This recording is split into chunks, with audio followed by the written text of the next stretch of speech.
Salam pemirsa, senang rasanya kita bisa berjumpa kembali bersama saya dalam pembahasan buku Yesus Nama di Atas Segala Nama. Buku ini ditulis oleh Nyonya Ellen G. White yang dalam tulisan lain, Yesus adalah Alfa dan Omega, pencipta langit dan bumi, pemberi setiap pemberian yang baik dan sempurna, dan pemikul beban besar kita.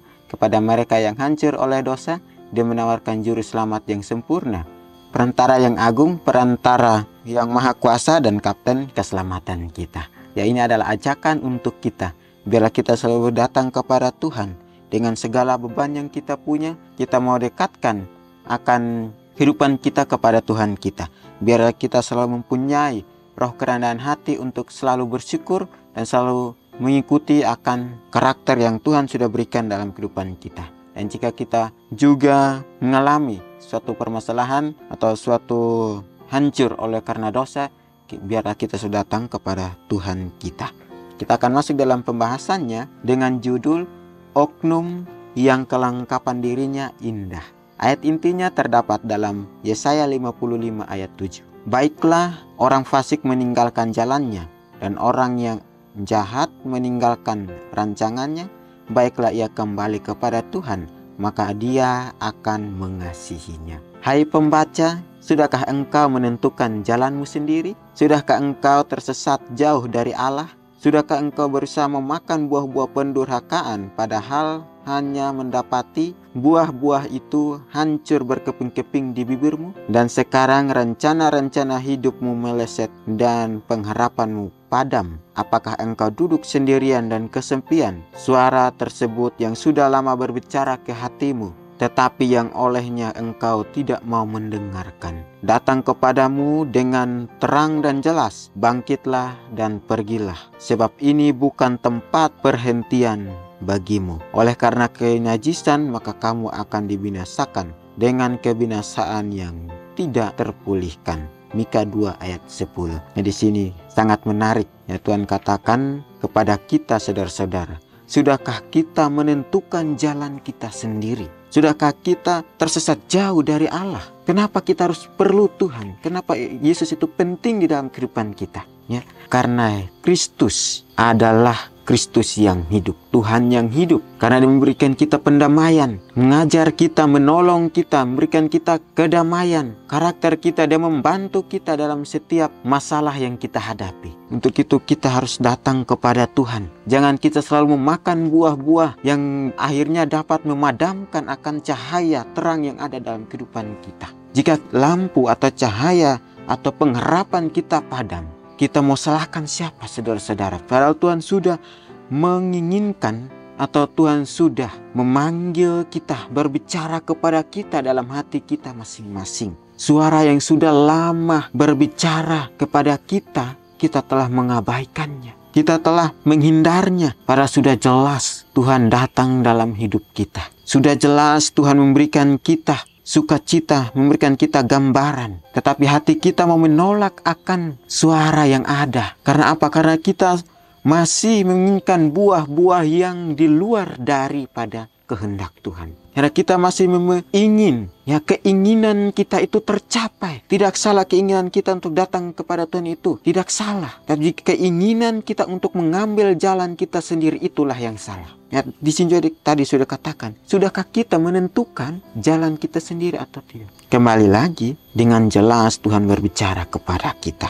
Engkau tidak mau mendengar, datang kepadamu dengan terang dan jelas. Bangkitlah dan pergilah, sebab ini bukan tempat perhentianmu. Oleh karena kenajisan, maka kamu akan dibinasakan. Saudara, kita dibentuk Tuhan, kita diciptakan Tuhan untuk datang kepada Tuhan, kembali kepada Tuhan kita. Jika kita memilih sesuatu untuk kita pakai dalam kehidupan kita yang tidak benar, kita memilih jalan yang membuat kita hancur, kita memilih jalan yang mungkin membuat kita binasa selamanya, kita memilih kehendak kita dibanding kehendak Tuhan. Ya, karena apa? Karena kita masih mempunyai keinginan yang tinggi. Kita masih mempunyai keinginan duniawi. Sehingga di dalam Tuhan kita selalu menghindar. Kita tidak mau mendengar akan panggilan yang sudah Dia berikan kepada kita. Tuhan sangat luar biasa saudara-saudara. Pekerjaan Tuhan sangat mulia. Tadi saya katakan,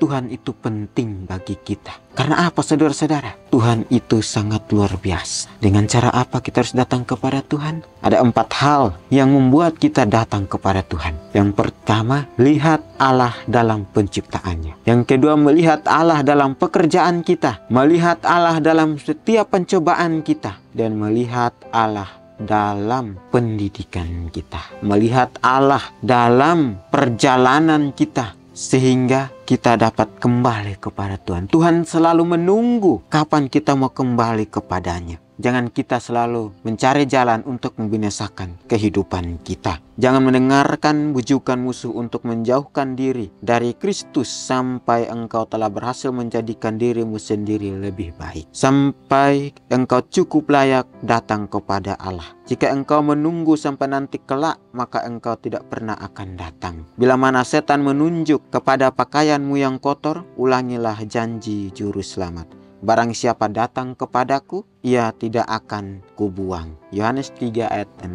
Yohanes 6 ayat 37. Katakan kepada musuh itu bahwa darah Yesus Kristus membersihkan segala dosa. Jadikanlah doa Daud menjadi doamu. Bersihkanlah ke aku daripada dosaku dengan hisop, maka aku menjadi tahir. Basuhlah aku, maka aku menjadi lebih putih daripada salju. Mazmur 51 ayat 7.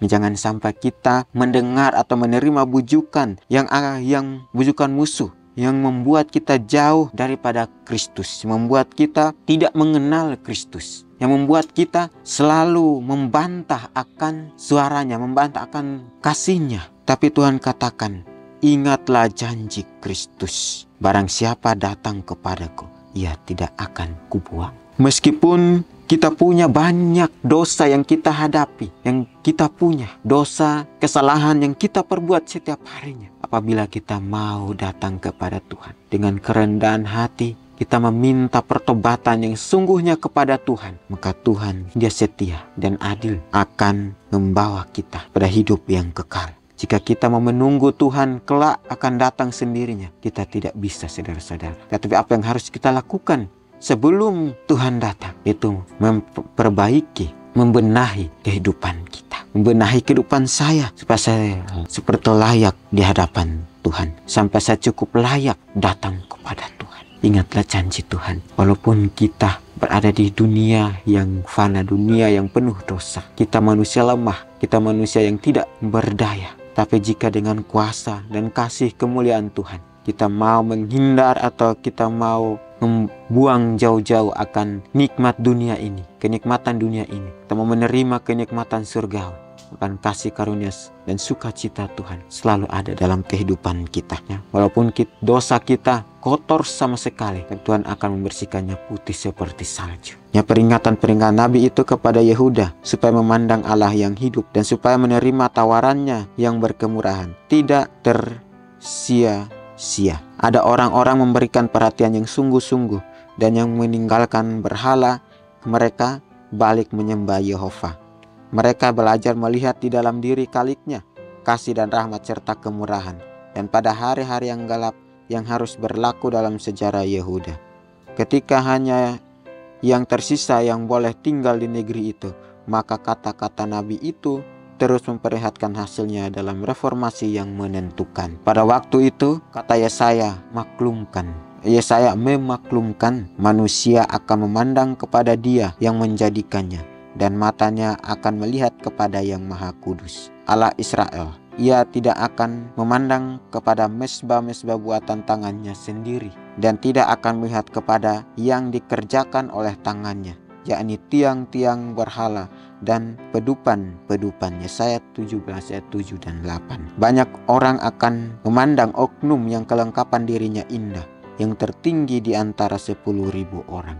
Alfa dan Omega, jilid 3, halaman 260-261. Peringatan itu kepada kita supaya kita memandang Allah yang hidup dan menerima tawarannya yang berkemurahan hati. Di sini juga dikatakan kepada kita bahwa jika kita mau memberikan perhatian yang sungguh-sungguh dan meninggalkan berhala dan kembali kepada Yehova, kita belajar melihat dari kali kasih dan rahmat serta kemurahan yang sangat luar biasa.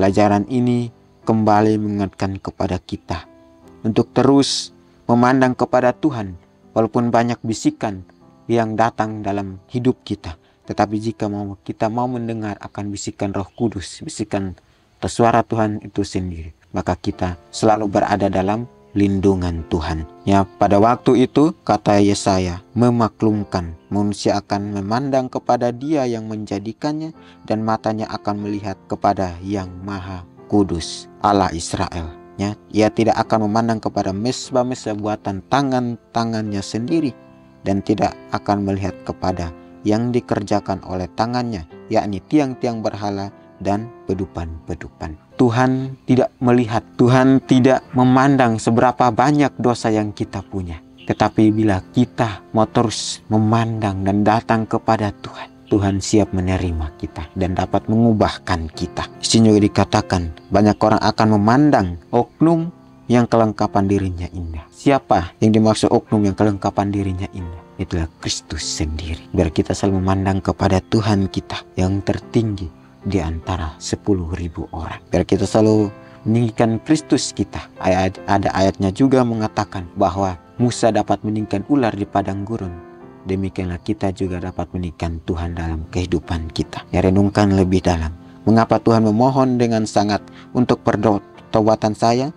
Bagaimana saya dapat terhindar dari menyia-nyiakan anugerahnya? Ya, Tuhan sangat meminta kepada kita untuk terus datang kepada Tuhan dengan pertobatan yang sesungguhnya, pertobatan yang setiap harinya. Kita terus memandang kepada Tuhan kita. Yang jahat, biarlah kita selalu meminta Tuhan untuk memberikan kita damai-Nya, sehingga kita tidak lagi menjadi jahat, tetapi kita datang kepada Tuhan dengan kerendahan hati kita, dengan penyangkalan diri kita.